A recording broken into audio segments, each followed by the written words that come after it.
ആബാലവൃദ്ധം ജനങ്ങൾക്കും ആബാലവൃദ്ധം ഗുരുക്കൾക്കും എൻ്റെ എളിയ നമസ്കാരം. നമ്മൾ ഭാഗവതമാണ് പറഞ്ഞുകൊണ്ടിരിക്കുന്നത്. ഭാഗവതത്തിൽ ഇപ്പോൾ ഞാൻ പറയാൻ പോകുന്ന കപിലോപദേശം, അതായത് സ്കന്ധം 3 അധ്യായം 23 ഈ കപിലോപദേശം വരുന്നത്. എൻ്റെ അഭിപ്രായത്തിൽ എല്ലാവരും വായിച്ചിരിക്കേണ്ടതും അറിഞ്ഞിരിക്കേണ്ടതുമായ ഭാഗവതത്തിലെ ഏറ്റവും പ്രധാനപ്പെട്ട ഒരു അധ്യായമാണ് അധ്യായം 23. ആചാര്യന്മാർ വിവിധ വിധത്തിൽ പറയും. പക്ഷേ എൻ്റെ അഭിപ്രായമാണ് പറയാം. അതിൻ്റെ കാരണങ്ങൾ ഞാൻ ഇതിൻ്റെ കൂടെ തന്നെ പറയാം. കർദമനും ദേവഹൂതിക്കും കൂടി 9 പെൺകുട്ടികളും ഒരാൺകുട്ടിയും ഉണ്ടായി എന്ന് നമ്മൾ പറയുകയുണ്ടായി. 9 പെൺകുട്ടികളും ഒരാൺകുട്ടി. ഈ 9 പെൺകുട്ടികളെ യഥാക്രമം 9 മഹർഷിമാർക്ക് വേലി ചെയ്തു കൊടുത്തു, എന്ന് വെച്ചാൽ വിവാഹം ചെയ്തു കൊടുത്തു. ഇനി ഒരാൺകുട്ടിയാണുള്ളത്. ഈ ഒരാൺകുട്ടി ആരാണ്? അദ്ദേഹമാണ് കപിലൻ എന്ന്, കപില വാസുദേവൻ എന്നറിയപ്പെടുന്ന ഭഗവാന്റെ ഒരു അവതാരം കൂടിയാണ്, അംശാവതാരമാണ്. ഭക്തിയുടെ ഒരു മൂർത്തിയാണ് അദ്ദേഹം. ജനിച്ച് പ്രായപൂർത്തിയായ കാലം മുതൽക്ക് തന്നെ ശ്രീഹരിയെ എപ്പോഴും മനസ്സിൽ കൊണ്ട് നടക്കുന്ന ഒരു മഹാനായ ഋഷീശ്വരൻ. പ്രായപൂർത്തിയായ ശേഷം അദ്ദേഹം എപ്പോഴും ഭഗവാനെ ജപിച്ചുകൊണ്ട് വാനപ്രസ്ഥത്തിലേക്ക് പോയി. അങ്ങനെ യഥാർത്ഥ സന്യാസിയായി ഒരു കുടിലും കെട്ടി അവിടെ താമസം ഉറപ്പിച്ചു. അങ്ങനെ അവർ പോയി. കർദമനാവട്ടെ വയസ്സായി. കർദമനും ദേവഹൂതിയും ലോകത്തിൽ അനുഭവിക്കേണ്ട എല്ലാ സുഖങ്ങളും അനുഭവിച്ച് വളരെ കാലം ജീവിച്ചു. അതിനുശേഷം അദ്ദേഹവും വാനപ്രസ്ഥത്തിന് പോയി. എല്ലാം ഉപേക്ഷിച്ച് വാനപ്രസ്ഥത്തിന് പോയി. അപ്പോൾ ദേവഹൂതി ഒറ്റയ്ക്കായി. എന്നാൽ ദേവഹൂതിക്കാണെങ്കിൽ ലൗകിക സുഖങ്ങൾ അനുഭവിച്ചു പോരാ, ഭൗതിക സുഖങ്ങൾ അനുഭവിച്ചു പോരാ എന്നൊരു തോന്നൽ. അതുകൊണ്ട് 9 മക്കളും വിവാഹിതരായി. ഒരു മകൻ വാനപ്രസ്ഥത്തിനും പോയി, സന്യാസിയായി വാനപ്രസ്ഥത്തിനും പോയി. ഇവർ ഭർത്താവും പോയി. ഇവർ ഒറ്റയ്ക്കായ ശേഷം ഇവർക്ക് അങ്ങനെ ഒരു ഐസൊലേറ്റഡ് മൈൻഡായിപ്പോയി. അതുകൊണ്ട് അവരെന്ത് ചെയ്തു വെച്ചാൽ മകനെ അന്വേഷിച്ച് യാത്ര ചെയ്തു. വനത്തിലൂടെ ഒരുപാട് യാത്ര ചെയ്തു. ഒടുവിൽ കപില മഹർഷിയെ കണ്ടുപിടിച്ചു. ഇനിയാണ് യഥാർത്ഥ കാരണങ്ങളും യഥാർത്ഥ കപിലൻ്റെയും ആരാണെന്ന് നമ്മൾ പറയാൻ പോകുന്നത്. കപില മഹർഷിയെ കണ്ട് സ്വന്തം പുത്രനെ കൊണ്ട് രണ്ടുപേരും അങ്ങോട്ടും ഇങ്ങോട്ടും ആലിംഗനം ചെയ്തു. പുത്രന് വളരെ സന്തോഷമായി, അമ്മയ്ക്ക് അതിലധികം സന്തോഷമായി. അപ്പോൾ അമ്മ തൻ്റെ ഹൃദയത്തിലുള്ളതൊക്കെ തുറന്നു പറഞ്ഞു. അദ്ദേഹം ചിരിച്ചുകൊണ്ട് പറഞ്ഞു, എന്ത് പറഞ്ഞറിയോ? ഇതാണ് കപിലോപദേശം എന്ന് പറയപ്പെടുന്ന, ലോകം അറിയുന്ന ഏറ്റവും പ്രധാനപ്പെട്ട ഉപദേശങ്ങൾ. ഒരു പുത്രൻ അമ്മയ്ക്ക് ഉപദേശിക്കുന്നത് നമ്മളെവിടെയും കേട്ടിട്ടുണ്ടാവില്ല. പുത്രൻ അച്ഛന് ഉപദേശിച്ചതുണ്ട്. ആരാണ്? സാക്ഷാൽ സ്കന്ദൻ, മുരുകൻ അച്ഛന് ഉപദേശിച്ചിട്ടുണ്ട്. പക്ഷേ അമ്മയ്ക്ക് ഉപദേശം നൽകിയത് വളരെ അപൂർവമാണ്. എവിടെയെങ്കിലും ഉണ്ടോ എന്ന് എനിക്ക് അടിച്ചു പറയാൻ കഴിയില്ല. പക്ഷേ ഇല്ല എന്നാണ് എൻ്റെ വിശ്വാസം. മാതാപിതാക്കൾ കുട്ടികൾക്കാണ് ഉപദേശങ്ങൾ നൽകുക. കുട്ടികൾ അച്ഛനമ്മമാർക്ക് നൽകിയതായി കേട്ടിട്ടില്ല. ഈ കാലത്തുള്ളതല്ല ഞാൻ പറയുന്നത് കേട്ടോ. ഈ കാലത്ത് അച്ഛൻ കമ്പ്യൂട്ടറും അമ്മ സ്മാർട്ട് ടി വിയാണ് കുട്ടികൾക്ക്. അപ്പോൾ ഈ കാലത്തുള്ളതല്ല ഞാൻ പറഞ്ഞത്, സ്വാഭാവികമായി ഉള്ളതാണ് ഞാൻ പറഞ്ഞത്. അദ്ദേഹം കണ്ടപ്പോൾ അമ്മ ഇതൊക്കെ പറഞ്ഞ സമയത്ത് അമ്മയോട് അദ്ദേഹം പറഞ്ഞു, അമ്മേ, ഇനി നിങ്ങൾക്ക് ലൗകിക സുഖത്തിൽ ജീവിക്കേണ്ട കാലഘട്ടമല്ല. ജീവിതമെല്ലാം കടന്നുപോയി കഴിഞ്ഞു. അതുകൊണ്ട് ഈശ്വരനിൽ എപ്പോഴും ധ്യാനിച്ചിരിക്കണം. അതാണ് ഈ സമയം. അതെന്തൊക്കെയാണ് അദ്ദേഹം പറഞ്ഞു കൊടുത്തു. ഭക്തിയിലൂടെ മുക്തി നേടുക.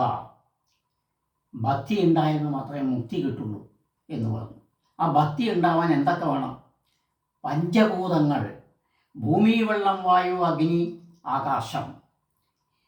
അത് കഴിഞ്ഞാൽ ജ്ഞാനേന്ദ്രിയങ്ങൾ, മനസ്സ്, കണ്ണ്, മൂക്ക്, നാക്ക്, കർണം, ത്വക്ക്, ഇങ്ങനെ 5 എണ്ണം. ഇനി സൂക്ഷ്മേന്ദ്രിയങ്ങൾ, വദനം, പാണി, പായു, പാദം, ഉപസ്ഥം. ഇനി 5 സൂക്ഷ്മഭൂതങ്ങൾ, ശബ്ദം, സ്പർശം, രൂപം, രസം, ഗന്ധം ഇവയെല്ലാം മായയാണെന്ന് നിങ്ങൾ കരുതണം. ഈ 5 പഞ്ചഭൂതങ്ങൾ, പഞ്ചസൂക്ഷ്മഭൂതങ്ങൾ, ജ്ഞാനേന്ദ്രിയങ്ങൾ, സൂക്ഷ്മഭൂതങ്ങൾ ഇവയെല്ലാം നിങ്ങൾ മായയാണ്, ഈശ്വരൻ്റെ മായയാണ്.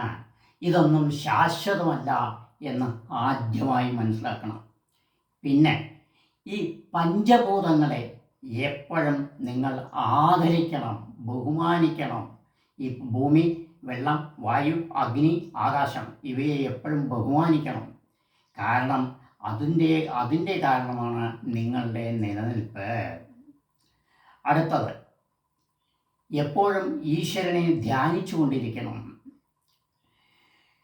ചെയ്യുന്ന കർമ്മം നിഷ്കാമമായിരിക്കണം.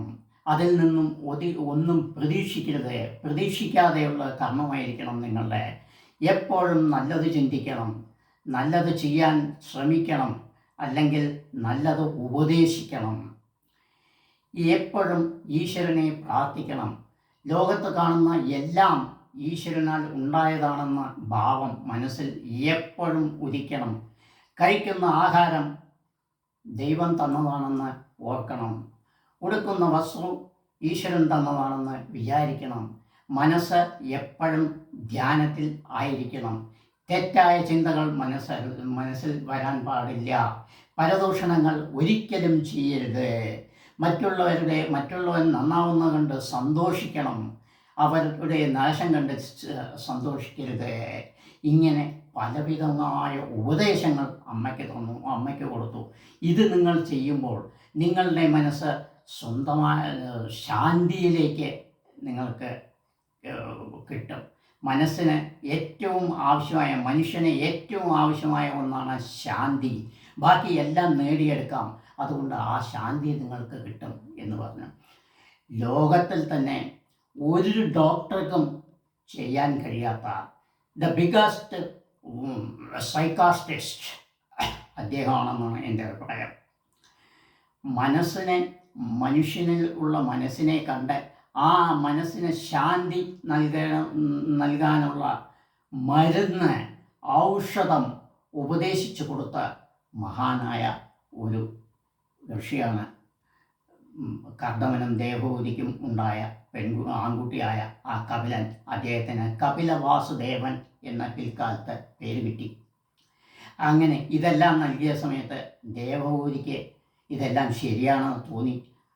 അവരും അദ്ദേഹത്തിൽ ധ്യാനരഹിതനായി ഒടുവിൽ ഈശ്വരനിൽ തന്നെ ചെന്നുചേർന്നു. ഈ കപിലനാണ് പിൽക്കാലത്ത് സൂര്യവംശത്തിൽ പറഞ്ഞ രാജാവായ സകരൻ്റെ 60,000 പുത്രന്മാരെ, 60,000 പുത്രന്മാരെ പാതാളത്ത് വെച്ച് ഭസ്മമാക്കി കളഞ്ഞത്. അതിനെന്താ കാരണം? സകരൻ ഒരിക്കൽ ശാന്തി നടത്തുകയുണ്ടായി. അതായത് കുതിരയെ പറഞ്ഞയച്ച് യുദ്ധം നടത്താതെ മറ്റു രാജ്യങ്ങളെ കീഴടക്കുവാൻ, അങ്ങനെ ഒരു അശ്വമേധയാഗം എന്ന് പറയാം അതിന്. ആ കുതിരയെ വിടും. ആ കുതിര ഏതൊക്കെ രാജ്യങ്ങളിൽ പോകുന്നോ ആ രാജ്യത്തുള്ള രാജാക്കന്മാരെ അതിനെ കെട്ടിയില്ലെങ്കിൽ ആ രാജ്യം സ്വന്തമാവും. കെട്ടിയാൽ അവരോട് യുദ്ധം ചെയ്ത് അതിനെ മടക്കിയെടുക്കും. അങ്ങനെ ഒരു സമ്പ്രദായം ഉണ്ടായിരുന്നു. അശ്വമേധയാഗം എന്നാണ് അതിൽ. അദ്ദേഹം ഒരു അശ്വമേധയാഗം നടത്തിയിട്ടായി. ആ നമ്മുടെ യാഗം നടത്തുന്ന സമയത്ത് ദേവേന്ദ്രൻ ഒരു നല്ലൊരു മനുഷ്യനാണ്. അദ്ദേഹം ഈ കാലത്ത് ജീവിക്കേണ്ട ആളാണ്. അതായത് ആരും നന്നാവുന്ന അദ്ദേഹത്തിന് കണ്ടുകൂടാ. അങ്ങനെ ഒരു നല്ലൊരു സ്വഭാവമുണ്ട്. അദ്ദേഹം എന്ത് ചെയ്തു? ഈ സകരൻ ഈ അശ്വമേധയാഗത്തിൽ വിജയിച്ചാൽ തൻ്റെ സ്ഥാനം നഷ്ടപ്പെടുമെന്നൊരു തോന്നലുണ്ട്. അതുകൊണ്ട് ഈ അശ്വത്തിനെ പിടിച്ചു കെട്ടി. ഇതുപോലെ ഒരുപാട് അശ്വമേധയാഗങ്ങൾ അദ്ദേഹം മുടക്കിയിട്ടുണ്ട് കേട്ടോ. അവിടെയൊക്കെ മൂക്ക് ഉടഞ്ഞിട്ടുമുണ്ട്. ഇവിടെ അത് ചെയ്തു. അത് ചെയ്ത സമയത്ത് സകരൻ്റെ പുത്രന്മാരെ ഈ അശ്വമേധത്തിനെ അന്വേഷിച്ച് പല ദിക്കുകൾ നടന്ന സമയത്ത് ഈ കപില മഹർഷിയുടെ ആശ്രമത്തിൽ ഇത് കണ്ടു. ഇത് കണ്ട സമയത്ത് അവരെന്ത് തെറ്റിദ്ധരിച്ചു. കപില മഹർഷിയാണ് ഇത് മോഷ്ടിച്ചു കൊണ്ടുവന്നിരിക്കുന്നത് എന്ന് വിചാരിച്ച് അദ്ദേഹത്തോട് യുദ്ധം ചെയ്തു. 60,000 പുത്രന്മാരെ യുദ്ധം ചെയ്തു എന്നല്ല, യുദ്ധം ചെയ്യാൻ തയ്യാറായി. കപില മഹർഷിയെ ഒരുപാട് അപമാനിക്കുന്ന വിധത്തിലുള്ള വർത്തമാനങ്ങളൊക്കെ പറഞ്ഞു. അതിൻ്റെ ഫലമായി അദ്ദേഹം കപില മഹർഷി സകരൻ്റെ 60,000 പുത്രന്മാരെ ഭസ്മീകരിച്ചു, നശിപ്പിച്ചു കൊടുത്തു. അങ്ങനെ ഒരു സ്വഭാവമുണ്ടായി.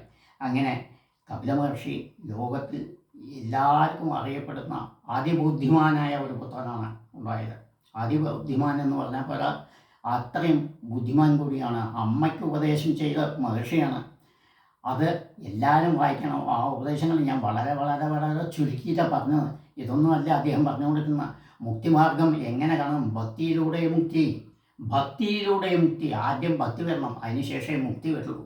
അങ്ങനെ വന്നു കഴിഞ്ഞാൽ മുക്തി സ്വാഭാവികമായി ഈശ്വരൻ നിങ്ങളുടെ ഹൃദയത്തിൽ വരും എന്ന് പറഞ്ഞു മനസ്സിലാക്കി അമ്മയ്ക്ക് ഉപദേശം ചെയ്ത ലോകത്തിലെ ആദ്യത്തെ ഋഷീശ്വരൻ സൈക്കാട്രിസ്റ്റ് അദ്ദേഹമാണ്.